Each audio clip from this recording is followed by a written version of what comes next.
शारदा शारदाम्भोजवदना वदनाम्बुजे सर्वदा सर्वदास्माकं सन्निधिं क्रियात्। श्रुतिस्मृतिपुराणानाम् आलयं करुणालयं नमामि भगवत्पादशङ्करं लोकशङ्करम्। சென்னை மாநகரத்தில் இந்த ஜூலை மாதம் 16ஆம் தேதியிலிருந்து 19ஆம் தேதி வரைக்கும் ஒரு விசேஷமான அனுஷ்டானத்தை லோகக்ஷேமத்துக்காக சத்யசண்டி மண்டலி பக்தாள் எல்லோரும் சேர்ந்து பண்ணிண்டிருக்கிறது ரொம்பவும் சந்தோஷகரமான ஒரு விஷயம். வருஷா வருஷம் பல காரியக்கிரமங்களை இந்த மண்டலியின் மூலமாக பண்ணிண்டிருக்கிறது ரொம்ப சந்தோஷகரமான ஒரு விஷயம். அதில் இந்த வருஷம் ஒரு சிரேஷ்டமான அனுஷ்டானமாக இருக்கக்கூடிய சஹஸ்ரசண்டி மகாயாக அனுஷ்டானம் மற்றும் சஹஸ்ரகுமாரி பூஜனம் என்கிற இந்த காரியக்கிரமத்தை ரொம்ப சிறப்பாக நடத்தின்றிருக்கிறது ரொம்ப சந்தோஷகரமான ஒரு விஷயம். இந்த உலகத்தில் ஏதாவது ஒரு பொருள் ஒரு பிரயோஜனத்தை உண்டாக்கணும் என்றால் அதுக்குள்ள அந்த ஒரு பலனை உண்டாக்கக்கூடிய சக்தி வேணும். இந்த கை இருக்குது, இந்த கையால் ஏதாவது ஒரு வேலை பண்ணணும் என்றால் இந்த கைக்குள்ள சக்தி என்கிறது இருக்கணும். அதே மாதிரி இந்த கை எந்த சரீரத்துக்குள்ளே இருக்கோ, சரீரத்தினுடைய ஒரு அங்கமாக இருக்கோ, அந்த சரீரத்துக்குள்ளே இருந்து இந்த சரீரத்தை நடத்தக்கூடிய ஒரு ஜீவாத்மா இருக்கணும். இந்த ஜீவாத்மாக்குள்ள இந்த சரீரத்தை நடத்துறதுக்கு வேண்டிய ஒரு சக்தி என்கிறது இருக்கணும். ஜீவாத்மாக்குள்ள இந்த சரீரத்தை நடத்துகிற சக்தி என்கிறது இருக்கணும். அதே மாதிரி இந்த சரீரத்தால் என்னெல்லாம் வேலை நாம் பண்ணிட்டுருக்கோமோ அந்த வேலையை பண்ணக்கூடிய ஒரு சக்தி இந்த கையில் இருக்கணும், இந்த சரீரத்தில் இருக்கணும். இந்த சரீரத்தின் ஒவ்வொரு அங்கத்திலையும் அந்த ஒரு சக்தி என்கிறது இருக்கணும். அது இல்லை என்றால் இந்த சரீரத்தில் இருக்கக்கூடிய இந்த கையிலையோ கால்லையோ ஏதாவது ஒரு அங்கத்தில் அந்த சக்தி என்கிறது இல்லை என்றால் அப்போது நாம் அந்த வேலையை பண்ணவே முடியாது. இந்த மாதிரி இந்த உலகத்திலேயே எல்லா பொருட்களுக்குள்ளேயும் அந்தந்த சக்தி இருந்தால்தான் அந்த பொருளால் நாம் ஏதாவது ஒரு வேலையை பண்ண முடியும். ஒரு வியக்தியாக இருந்தாலும் ஒரு பொருளாக இருந்தாலும் அதுக்குள்ளே இருக்கக்கூடிய சக்தினால்தான் ஏதாவது ஒரு வேலை நாம் பண்ண முடியும். இந்த ஒரு சக்திங்கிறது எவ்வளவு இருக்குது, சின்ன சின்ன பொருட்களில் கொஞ்சம்தான் சக்தி இருக்கும். இன்னும் பெரிய பெரிய பொருட்களில் இந்த சக்திங்கிறது ரொம்ப அதிகமாக இருக்கும். சில பதார்த்தங்களில் இருக்கக்கூடிய அந்த சக்தியை நாம் ஊகிக்கவே முடியாது. இந்த பஞ்சபூதங்களால் உருவாக்கப்பட்ட இந்த உலகத்தில் ஒவ்வொரு பதார்த்தத்திலையும் ஒவ்வொரு பூதத்திலையும் ஒரு அற்புதமான நாம் ஊகிக்கவே முடியாத ஒரு அதிகமான சக்தி இருக்குது. இந்த பூமிக்குள்ளே ஒரு விதமான சக்தி இருக்குது, ஜலத்துக்குள்ளே ஒரு விதமான சக்தி இருக்குது, இந்த அக்னிக்குள்ளே ஒரு அற்புதமான ஒரு சக்தி இருக்குது, இந்த வாயு காற்றுக்குள்ளே ஒரு விசேஷமான சக்தி இருக்குது, ஆகாசத்தில் ஒரு சக்தி இருக்குது. இந்த மாதிரி ரொம்ப அதிகமான சக்தி. இந்த ஜலத்தில் இருக்கக்கூடிய ஒரு சக்தி முன்னாடி நம்முடைய சக்திங்கிறது ரொம்ப கம்மி. இந்த மாதிரி ஒவ்வொரு பொருட்லையும் இருக்கக்கூடிய அந்த சக்தி, இந்த மாதிரி இந்த உலகத்திலே எவ்வளவு சக்தி இருக்குதுன்னா அது யாரும் சொல்லவே முடியாது. அப்பேற்பட்ட ஒரு சக்தி இருக்குது. இந்த ஒரு சக்தி எந்த ஒரு சக்தினால் இந்த உலகம் நடந்துட்டுருக்கோ, இந்த உலகத்துக்கே எந்த ஒரு சக்தி ஆதாரமாக இருக்கோ அப்பேற்பட்ட அந்த சக்தியை தான் அம்பாள் அப்படின்று நம்முடைய சாஸ்திரங்களில் சொல்லியிருக்கிறார். அம்பாளை சக்தி ஸ்வரூபமாக நாம் எல்லோரும் அனாதி காலமாக ஆராதனம் பண்ணிட்டுருக்கோம். இந்த உலகத்திலேயே சக்தி ஸ்வரூபிணியான அம்பாளுடைய ஆராதனம் அனாதி காலமாக எல்லா தேவதைகளும் ரிஷிகளும் பண்டிதாளும் கவிகளும் ராஜ மகாராஜர்களும் சாதாரண ஜனங்கள் வரைக்கும் எல்லோருமே அம்பாளுடைய விசேஷமான ஆராதனம் பண்ணியிருக்கார். நம்முடைய இந்த சனாதன தர்மத்தின் உத்தாரம் பண்ணுவதற்காக அவதாரம் பண்ணின பரமேஸ்வர அவதாரிகளான ஜெகத்குரு ஸ்ரீ ஸ்ரீ ஆதிசங்கர பகவத்பாதாச்சாரியாலும் அவருடைய அவதார காலத்தில் அம்பாளுடைய பல க்ஷேத்திரங்களுக்கு போய் அந்த க்ஷேத்திரங்களில் அம்பாளுடைய ஆராதனம் பண்ணி ஸ்ரீசக்கர பிரதிஷ்டை முதலான காரியங்களை அந்தந்த க்ஷேத்திரங்களில் பண்ணி மூர்த்தி பிரதிஷ்டை ஸ்ரீசக்கர பிரதிஷ்டை முதலான காரியங்களை பண்ணி அந்தந்த க்ஷேத்திரங்களில் இருக்கக்கூடிய அந்த அம்பாளுடைய சாநித்தியத்தை இன்னும் அதிகமாக ஆகிற மாதிரி பண்ணியிருக்கார். அதே மாதிரி பல அற்புதமான ஸ்தோத்திரங்களை அவர் எழுதியிருக்கிறார் ஆதிசங்கரர். இன்றைக்கும் அந்த ஸ்தோத்திரங்களுக்கு சமானமான இன்னொரு ஸ்தோத்திரமே கிடையாது.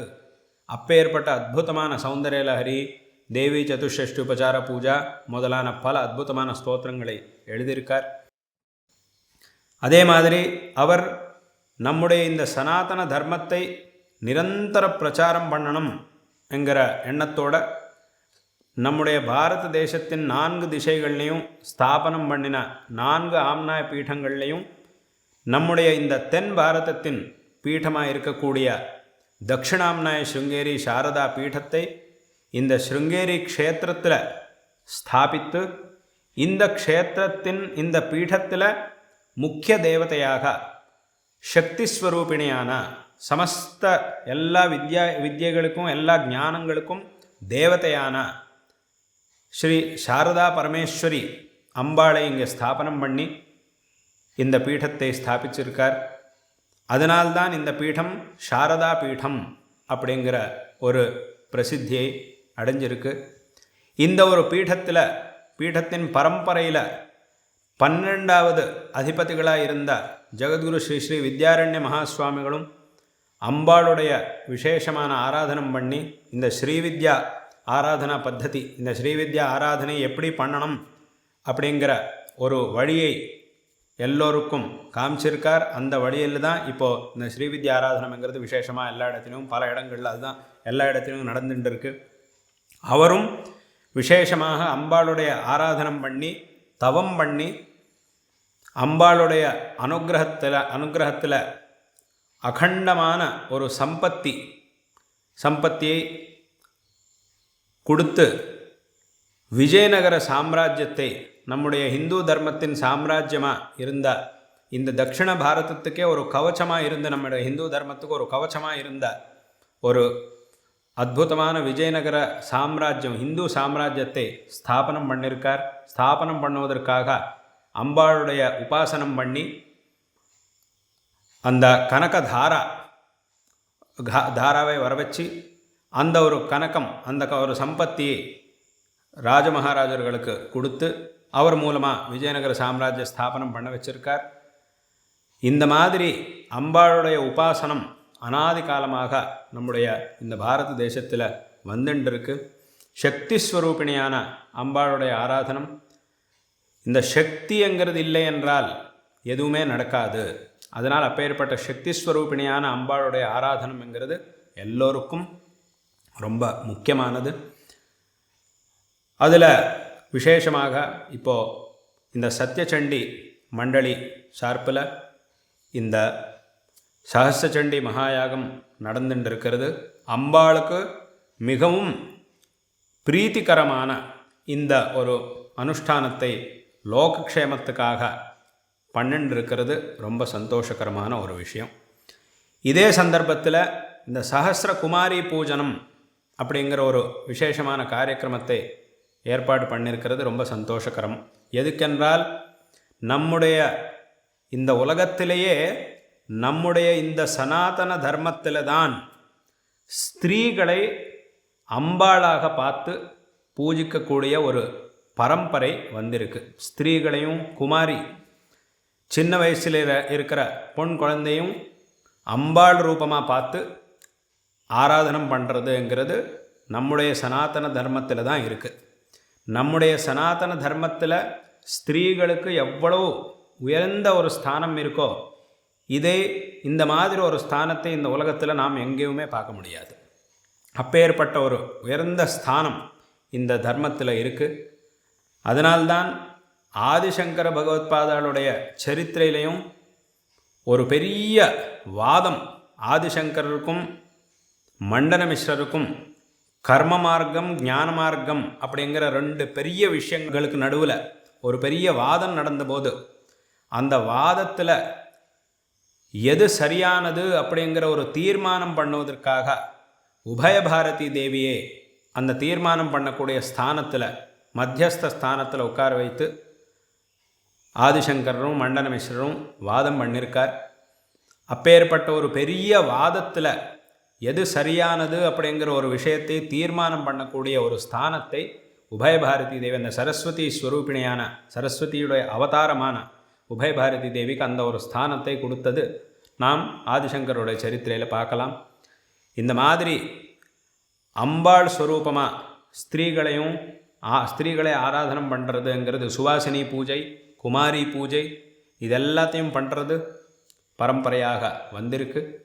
அதனால்தான் இந்த ஒரு சந்தர்ப்பத்திலையும் இந்த சஹஸ்ர குமாரி பூஜனம் பண்ணுறது ரொம்ப சந்தோஷகரமான விஷயம். இதனால் அம்பாளுக்கு மிகவும் சந்தோஷமாகி அம்பாளுடைய அனுகிரகம் எல்லோருக்கும் இந்த குமாரி பூஜையும் இந்த அனுஷ்டானத்தையும் 2ஐயும் பண்ணுறதுனால அம்பாள் மிகவும் பிரசன்னமாகி எல்லோருக்கும் அனுகிரகம் பண்ணுவார்ங்கிற ஒரு விஷயத்தில் எந்த சந்தேகத்துக்கும் அவகாசமே இல்லை. அதனால் இந்த ஒரு சந்தர்ப்பத்தில் எல்லோருக்கும் நாராயண ஸ்மரணபூர்வமாக ஆசீர்வாதம் பண்ணிட்டுருக்கோம்.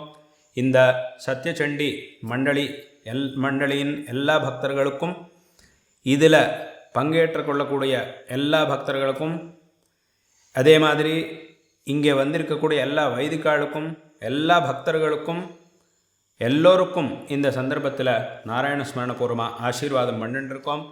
சாரதா சந்திரமௌலீஸ்வருடைய எங்கள் குருநாதர் இந்த தட்சிணாம்னாய சுங்கேரி சாரதா பீட்டத்தின் பிரஸ்துத அதிபதிகள் 36வது அதிபதிகளாக இருந்து எல்லோருக்கும் அனுகிரகம் பண்ணிட்டுருக்கிற எங்கள் குருநாதர் ஜெகத்குரு ஸ்ரீ ஸ்ரீ பாரதி தீர்த்த மகாஸ்வாமிகளுடைய பரமானுகிரகத்தால் இந்த எல்லா காரியக்கிரமங்களும் சிறப்பாக நடக்கட்டும், எல்லோருக்கும் நல்லது நடக்கட்டும், நம்முடைய இந்த தர்மத்துக்கும் எல்லாத்துக்கும் நல்லதாகட்டும் என்று இந்த சந்தர்ப்பத்தில் ஆசீர்வாதம் பண்ணிட்டுருக்கோம்.